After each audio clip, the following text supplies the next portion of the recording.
30년간 관엽식물을 키우면서 아마 1000번은 실수했겠지만 그 중에서도 최악의 선택이었던 식물 8가지가 있습니다. 그중 3가지는 제 전체 식물 컬렉션을 거의 죽일 뻔했고요. 하나는 제 거실을 매주 주말마다 패배하는 끝없는 전쟁터로 만들었습니다. 그리고 8번째 식물, 이 목록에서 가장 아름다운 식물인데 가구가 수백 달러어치 망가지고 동물병원까지 갈 뻔했던 일을 일으켰습니다. 그 일은 지금도 새로운 식물을 집에 들일 때마다 다시 한번 확인하게 만듭니다. 제가 사서 애지중지 키웠다가 키우기 쉽고 너그러운 식물이라고 적힌 라벨, 친구가 극찬해서 3개나 사버린 그 식물, 하나같이 이미 갖고 있던 문제의 해결책처럼 보였죠. 2년 후에는 그것들이 문제 자체가 되어 있었습니다. 지금 식물 쇼핑을 계획하고 계신다면 잠깐 멈추세요. 이 영상부터 보세요. 여기서 보내는 몇 분이 몇 달간의 좌절과 죽은 식물, 그리고 애초에 원하지도 않았던 지출을 막아줄 겁니다. 첫 번째 식물 이야기 전에 지금 바로 댓글을 남겨주세요. 아름다운 관엽식물을 샀다가 2년 차에 완전 악몽으로 변한 경험이 있으신가요? 예, 아니오로 답해주시고 어떤 식물이었는지, 키우는 환경은 어땠는지 알려주세요. 댓글 하나하나 다 읽습니다. 첫 번째는 전혀 예상하지 못할 후회입니다. 이 목록에서 가장 예쁜 식물이죠. 끝까지 함께 해주세요. 여러분의 집은 그저 감으로 키우는 것보다 더 나은 대접을 받을 자격이 있으니까요. 첫 번째 식물, 잉글리시 아이비. 클래식하고 늘어지듯 자라며 짙은 초록빛이 선반이나 행잉 바스켓을 어디에 두든 고급스럽고 세련되어 보이게 만들죠. 무해하고 클래식한, 대체 뭐가 잘못될 수 있겠어요? 첫 해는 완벽했습니다. 아름답게 늘어지며 자라서 약속받은 그대로였죠. 2년 차가 되자 원했던 것보다 더 멀리 뻗어나가는 게 눈에 띄기 시작했습니다. 줄기가 몇 개 더 생긴 정도, 흥미롭다고 생각했죠.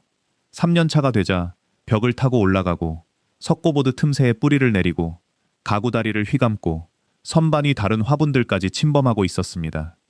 주말 저녁마다 그저 다른 식물들을 보호하기 위해 줄기를 풀고 가지치기 하는 데에만 시간을 다 썼습니다. 판매 시점에서는 아무도 말해주지 않는 사실이 있습니다.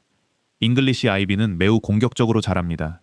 마디마다 뿌리를 내리고 닿는 것이면 뭐든 타고 오르거나 뻗어나갑니다. 진짜 문제는 식물 자체가 아니라 그 순진해 보이는 외모입니다. 그렇게 클래식해 보이는 식물에 좌절감을 느끼는 게 우스꽝스럽게 느껴지죠. 하지만 3년 차쯤 되니 저는 제가 동의한 적도 없는 잉글리시 아이비 제거 프로젝트를 운영하고 있었습니다. 대부분의 가정 실내 환경에서 폭넓게 잘 자랍니다.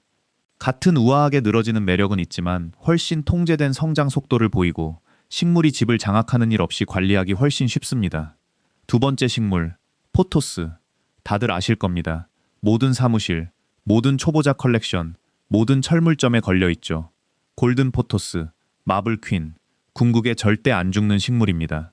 그런데 그 강한 생명력이 집안에서는 장점이 아닙니다. 오히려 여러분이 놓친 경고였던 거죠.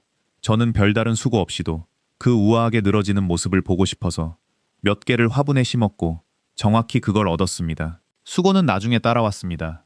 몇 년 만에 처음엔 몇 가닥 줄기였던 것이 여러 선반을 뒤덮는 정글이 되어버렸습니다. 줄기는 엄청나게 길어졌고 물이든 흙이든 가리지 않고 뿌리가 사방에 퍼졌고 다른 식물들을 그늘로 가려버렸습니다. 그걸 통제하려면 그냥 다듬는 정도가 아니라 본격적으로 강하게 잘라내야 했고 몇 시간이 걸렸으며 그래도 여전히 강하게 다시 자라났습니다. 라벨에 적혀있지 않은 사실이 있습니다. 어떤 조각이라도 남겨두면 빠르게 다시 자랍니다. 거대해진 포토스를 전문가 수준으로 관리하는 일은 끝이 없게 느껴질 수 있습니다. 그게 바로 가게에서는 거의 공짜나 다름없던 식물의 진짜 대가입니다. 식물을 살 때 그런 식으로 사는 데 드는 비용 대 유지하는 데 드는 비용으로 생각해 본 적이 없으셨다면 지금 바로 이 채널을 구독해주세요. 제가 매주 나누는 게 바로 그런 사고방식입니다. 화원에서는 절대 알려주지 않는 계산법이죠. 계속 보시기 전에 구독부터 해주세요. 포토스는 실내 거의 어디서든 자랍니다. 대신 제가 키우는 것, 필로덴드론 브라질이나 더 작고 단정하게 유지되는 트레일링 품종입니다. 같은 분위기를 내면서도 정글이 되지는 않습니다. 세 번째 식물, 스파이더 플랜트입니다. 이건 제 인내심을 정말 시험한 식물이었어요. 길게 휘어진 잎을 가진 무늬종에 작은 새끼 모종까지 달리는 모습이 정말 매력적이었습니다.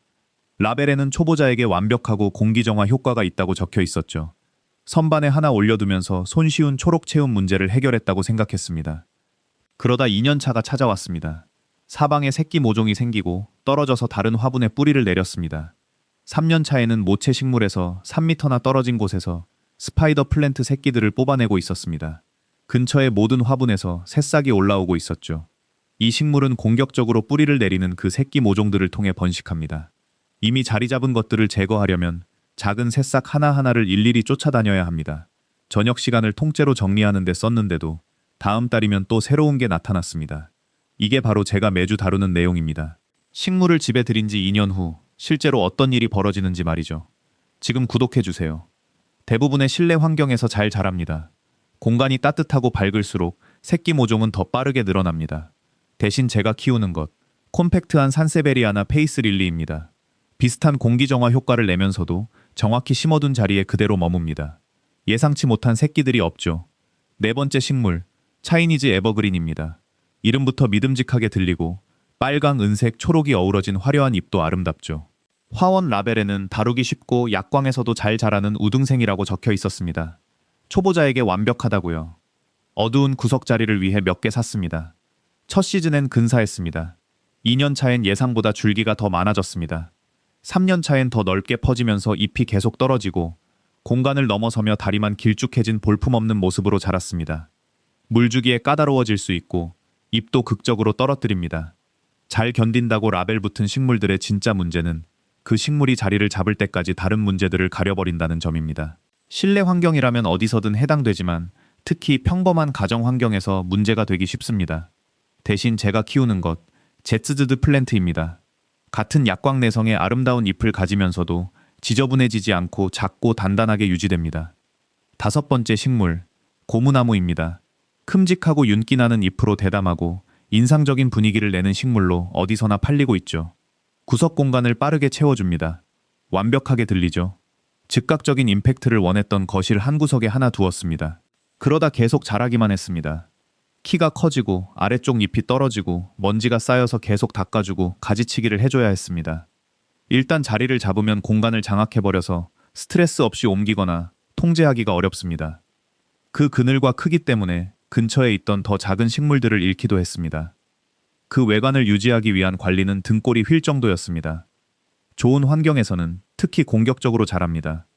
대신 제가 키우는 것, 피들리프 피그 대신으로는 더 작은 극락조화나 잘 관리된 몬스테라가 있습니다. 그 압도적인 존재감 없이도 비슷한 분위기를 줍니다.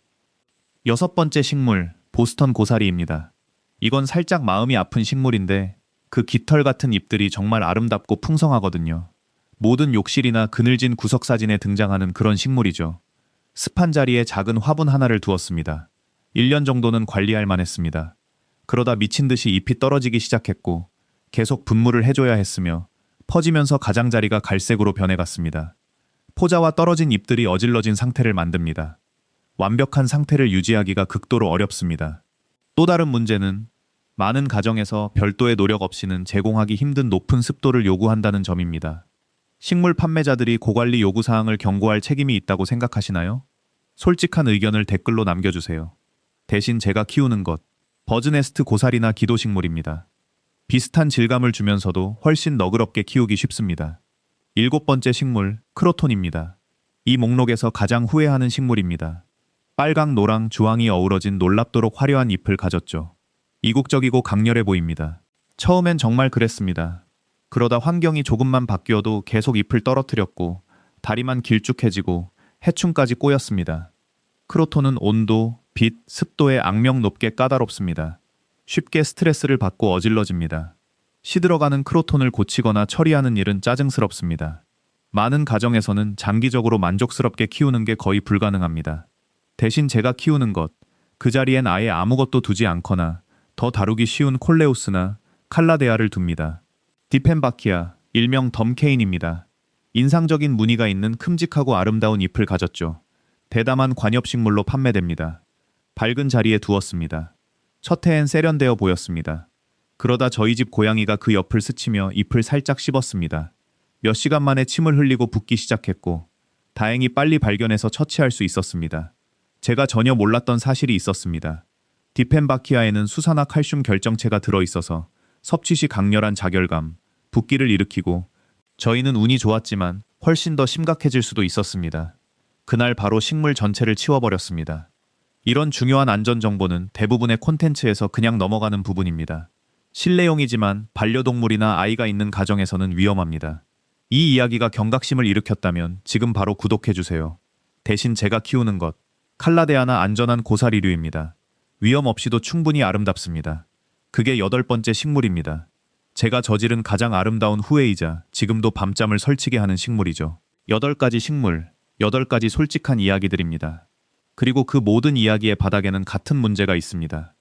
저는 화원에 들어가서 아름다운 무언가를 보았고, 제가 듣고 싶었던 말을 적어놓은 라벨을 읽었고, 어려운 질문은 하나도 하지 않은 채 그냥 사버렸습니다.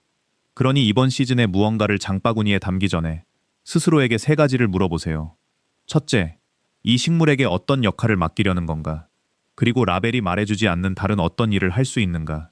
둘째, 만약 잘못되었을 때 그걸 고치는데 시간, 돈, 스트레스가 이 식물이 우리 집 사람들과 반려동물에게 안전한가? 매번 스스로 직접 조사하세요. 제가 이런 영상을 만드는 이유는 누군가 저에게 이걸 미리 말해줬더라면 몇 년 동안 실수를 바로잡느라 낭비하지 않았을 거라는 진심 어린 아쉬움 때문입니다. 그 마음에 공감하신다면 지금 바로 구독해주세요. 매주 저는 여러분이 힘들게 직접 겪으며 배우지 않도록 만들고 있습니다. 구독하고 알림을 켜고 이 영상이 어떤 실수를 막아줬는지 댓글로 남겨주세요. 지금 바로요.